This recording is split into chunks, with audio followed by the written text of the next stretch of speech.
প্রশ্ন করলো, তোমার বিশ্বাস হয় না?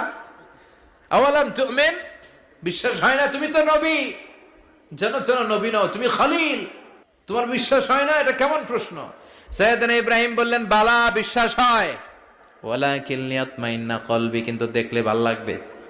আল্লাহ কেমন করে মৃতরে জীবিত করো তুমি দেখাও। আল্লাহ বললেন, 4টা পাখিরে টুকরা টুকরা করো, জবাই করো, টুকরা টুকরা করো, পায়ের সাথে মাথা মিশাও, মাথার সাথে কলিজা মিশাও, টুকরা টুকরা করে ওই পাহাড়ের মধ্যে ছিটিয়ে দিয়ে আস। এরপরে এই পাশে এসে সুম্মা দুহুন্না ইয়াতিনাকা সায়া, আমার নামে পাখিগুলারে ডাক দাও। উনি এই পাশে এসে আল্লাহর নামে টুকরো টুকরো করে ছিটিয়ে দিয়ে আসা পাখিগুলোর ডাক দিতে দেরি, মুহূর্তে পায়ের সাথে মাথা, মাথার সাথে বডি লাগে জীবিত হয়ে পাখিগুলো দৌড়ে সাইয়েদনা ইব্রাহিমের কাছে চলে এসেছে। আল্লাহ তাআলা একজন প্রসিদ্ধ নবীর ব্যাপারে কিছু তথ্য দিয়েছেন, এই তথ্যগুলো আজকে আমরা শুনবো ইনশাআল্লাহ। পড়েন। রব্বুল আলামিন বলেন, ওয়া ইয ইবতালা ইব্রাহিমা রাব্বুহু বিকালিমাতিন ফাতাম্মাহুন্না ক্বালা ইন্নী জাইলুকা লিন-নাসি ইমামা। সুবহানাল্লাহ। পড়েন। যেই নবীর ব্যাপারে আল্লাহ তথ্য দিলেন ওই নবীর নাম ইব্রাহিম আলাইহিস সালাম। সবাই বলেন কি নাম? চিল্লায় বলেন কি নাম?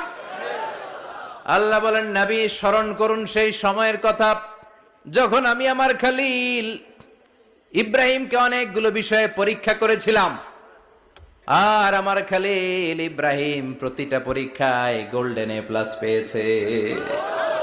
প্রতিটা পরীক্ষায় সফলতার সাথে আমার ইব্রাহিম উত্তীর্ণ হয়েছে। আর ফলাফল স্বরূপ আমি বলেছি, ইন্নী জাইলুকা লিন-নাসি ইমামা। ইব্রাহিম, এতগুলো কঠিন পরীক্ষা নিলাম, একটাও ফেল মারলাম না, সবগুলাই পাস, যাও। এর বদৌলতে তোমার আমি গোটা বিশ্বের মানুষদের ইমাম বানায় দিলাম। ইমাম মানে নেতা। ইমাম মানে কি? নেতা। নেতা হওয়া এত সহজ না। আগুনে পুড়িয়ে পুড়িয়ে যেমনি খাঁটি সোনা বানানো হয়, তেমনি কষ্টি পাথর দিয়ে যাচাই করে করে, পরীক্ষা করে করে আল্লাহ তাআলা সাইয়েদনা ইব্রাহিমকে এই মর্যাদার আসনে বসিয়েছেন। আল্লাহ বলে, অনেকগুলো পরীক্ষা আমি নিয়েছি সাইয়েদনা ইব্রাহিমকে। আল্লাহ যারে পছন্দ করে বেশি, তার জীবনে পরীক্ষাও। বিশ্বনবী বলেন, আশাদ্দুন নাসি বালাআন আল আম্বিয়া। এই দুনিয়ার বুকে সবচাইতে বেশি পরীক্ষা নেয় আল্লাহ নবীদের। সুম্মাল আমসাল ফাল আমসাল, তারপরে সিদ্দিকিনদের, তারপরে শুহাদাদের, তারপরে সালিহিনদের। ইবতালার রাজুলু আলা হাসাবি দীনিহি, যেই ব্যক্তির দিনদারি বেশি তার জীবনে পরীক্ষাও।